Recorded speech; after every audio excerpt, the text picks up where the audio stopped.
aujourd'hui pour une vidéo book haul. Alors c'est mon book haul de juillet, août, début septembre. Voilà, donc juillet, août j'étais à l'hôpital. J'ai pu sortir sur Strasbourg pour aller en librairie. Donc je vais vous montrer un peu. On va commencer par celui que je suis en train de lire. Alors je l'ai mis dans la pochette que j'ai acheté récemment. Donc voilà, donc là il est dans un protège-livre. C'est Rewitch de Lucy Jane Wood aux éditions Calix. J'en suis au tout début, hein. J'en suis page, je vais vous dire ça. Tout début.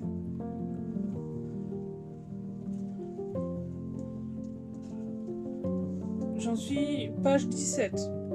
Donc vraiment pas beaucoup, hein. Donc Rewitch de Lucy Jane Wood, je vais vous montrer la couverture quand même. Mais même si j'ai la flemme de l'enlever de la... Voilà. Voilà, Rewitched. Il est vraiment magnifique.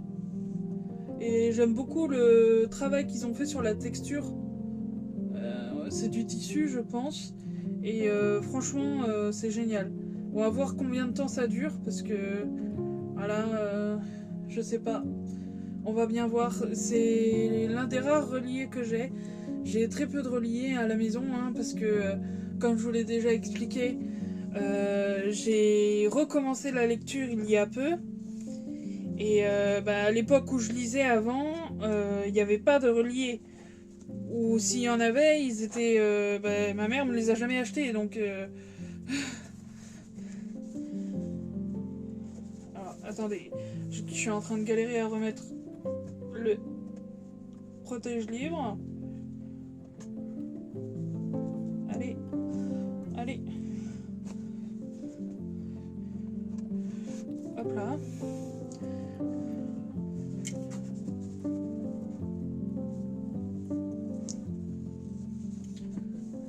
Donc voilà pour Rewitched. Alors le prochain c'est Le Dieu et la Gumiho. Attendez parce que je suis en train de me tordre le bras. Le Dieu et la Gumiho de Sophie Kim aux éditions Sabran.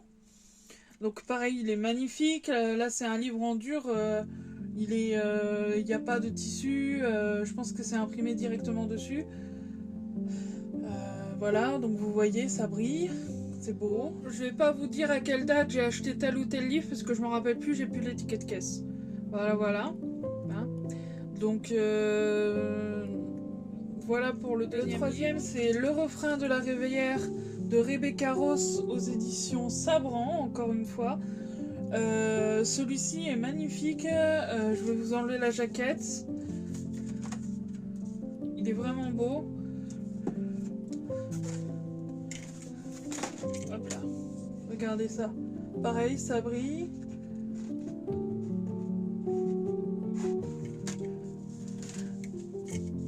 Alors, je range. Et puis, voilà. Je vous ai montré tous les reliés du coup. Donc on va passer au brochet et aux poches pour la suite. Alors pour la suite, donc il s'agit d'une duologie.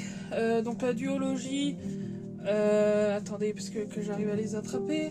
La joueuse de sitar et le chant du gong. Donc c'est une duologie qui se passe en Chine antique il me semble. Et si vous avez suivi un peu mes vidéos sur TikTok, vous savez que je suis fan de ça, de cette trope là. Donc voilà, j'espère que ça va me plaire. Donc c'est la joueuse de sitar et le chant du gong de la saga Le Royaume des Trois de Joanne He aux éditions Lumen. Ensuite j'ai voulu m'essayer à la Dark Fantasy. Donc du coup j'ai pris L'épée, la famine et la peste, tome 1 d'Aurélie Wallenstein aux éditions Pocket. Voilà, donc la Dark Fantasy, j'ai jamais essayé encore, j'espère que ça me plaira. Un livre en anglais, je trouve la couverture magnifique. C'est When the Moon Hatched de Sarah A. Parker aux éditions Harper Voyageur. Donc ça parle de dragons, d'assassins, de chevaucheurs de dragons, ce genre de choses. Un peu tout ce qu'on aime hein, ici.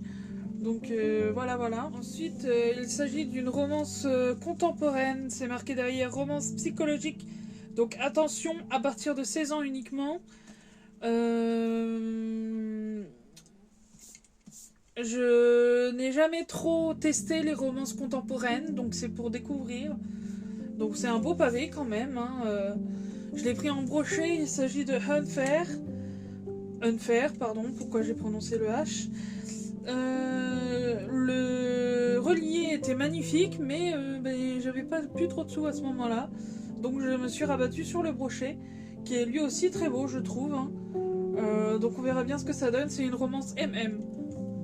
Donc ensuite on a toute la saga de sang, d'écume et de glace d'Alexiane de Lys aux éditions Michel Lafon Poche. Donc là vous avez le tome 1, le tome 2, le tome 3 et j'ai également pris le préquel intégral 1 et 2. Voilà. Donc ça parle de sirène pour cette histoire. Je pense que ça me plaira. Bon, c'est plus trop de saison, mais je suis pas franchement une mood reader, donc ça devrait le faire. Il y a 2 livres en anglais que j'ai déjà lus. C'est une duologie également, mais qui peut se suffire à elle-même, je trouve. Je veux dire par là que le premier livre n'incite pas forcément à une suite, et la suite, même si on retrouve certains personnages du premier livre, peut se lire sans avoir lu le premier. Il s'agit de The Cat Who Saved Books de Sosuke Nasukawa aux éditions Picador et The Cat Who Saved the Library de, pareil, Sosuke Nasukawa aux éditions Picador. Donc ceux-là, je les ai déjà lus. Voilà, vous pouvez voir un peu mes annotations. Je les ai déjà lus, j'ai trouvé ça très très bien. Donc c'est en anglais, hein, ça parle de... Mais ils sont disponibles aussi en français, je sais pas sous quelle édition, par contre. Ça parle de deuil, ça parle de relations père-fille pour le 2e tome, ça parle des travers de la société, ce genre de choses, des sujets assez lourds, mais je pense que même à un jeune âge on peut le lire parce qu'il y a un côté fantasy dedans. Et même si on comprend pas tous les tenants et aboutissants des thèmes un peu plus profonds, on peut se satisfaire du côté fantasy. Ensuite, un livre que j'ai déjà lu également en français. Il s'agit du livre 1 de la saga Les Enchantresses de Sophie Gliokas aux éditions Livre de Poche Jeunesse. Donc c'est très jeunesse, hein, mais ça parle de l'adolescence, de la crise d'adolescence, ce genre de choses, je trouve. Ensuite, je vais vous parler du Temps des sorcières d'Alix A. Harrow aux éditions Livre de Poche. Donc c'est un livre que j'ai dans ma pile à lire pour le Pumpkin Autumn Challenge de Gimoz. Mais encore une fois, si vous voulez voir plus en détail, j'ai fait une vidéo sur ma chaîne TikTok pour parler du Pumpkin Autumn Challenge du coup. Et comment dire, je l'ai pas encore lu, mais il me tente bien, ça parle de sorcières, donc ça colle avec l'automne. Ensuite, voilà. On va parler encore une fois d'une duologie. Il s'agit de Eon et le 12e dragon et Eona aux éditions Pulp Fiction de Alison Goodman. Alors, dans le cas du premier tome, il s'agira d'une relecture pour moi parce que j'ai le premier tome juste là, en brochet, qui date d'il y a longtemps. Je me rappelle plus très bien ce qui se passe, mais dans mes souvenirs, ça m'avait beaucoup plu. Donc voilà. Oups là. C'est bon, il n'y a pas eu de mal. Ensuite, encore une duologie en anglais cette fois. J'ai lu le premier tome, pas encore le second. Il s'agit de la saga Six Crimson Queens d'Elizabeth Lim aux éditions... excusez-moi, c'est écrit tout petit.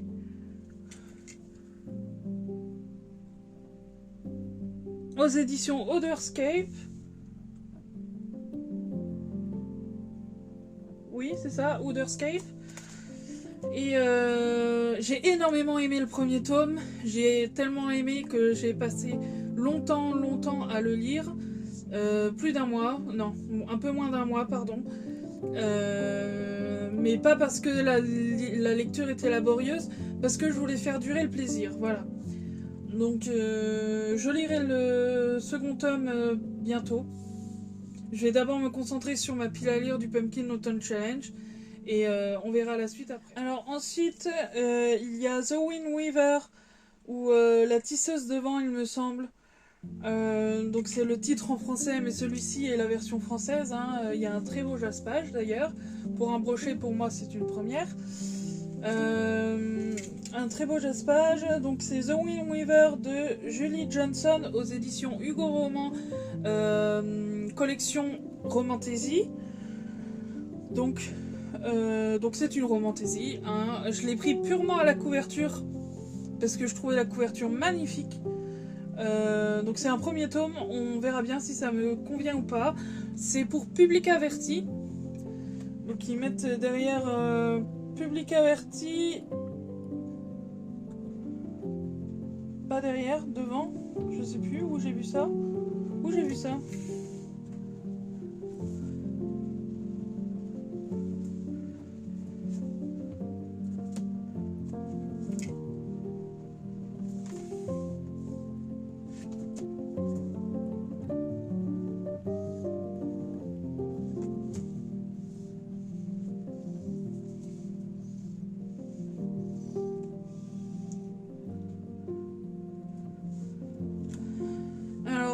Je sais plus où j'ai vu que c'était pour Public Averti, mais en tout cas, on a un petit sigle pour, je pense, la spiciness du bouquin, et il y a deux femmes sur trois, pardon. Donc à mon avis, voilà, c'est une romantaisie un petit peu chaude. On verra bien ce que ça donne. Un livre que j'ai très hâte de lire, mais je vais prendre mon temps. Je vais d'abord faire mon Pumpkin Autumn Challenge. C'est une romance MM. Donc c'est The Husky and His Wildcat Shizun de Ro Bao Buchiro ou Midbun en anglais. Donc celui-là c'est la version française.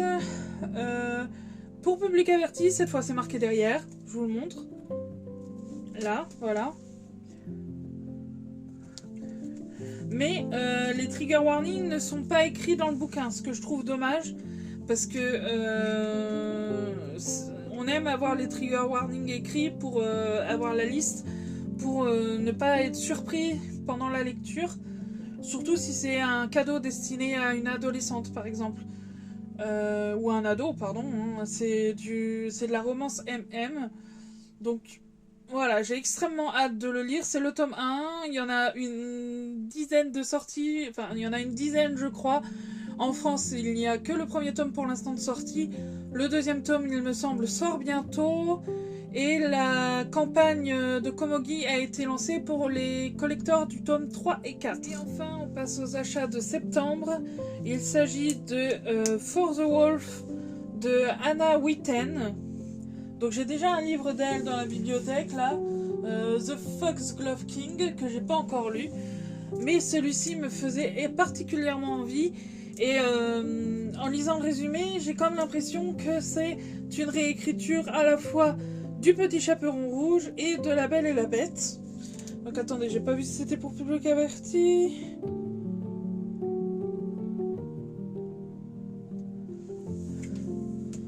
Je vais regarder ça. Je vous dis tout de suite, attendez, excusez-moi, il faut que je m'organise.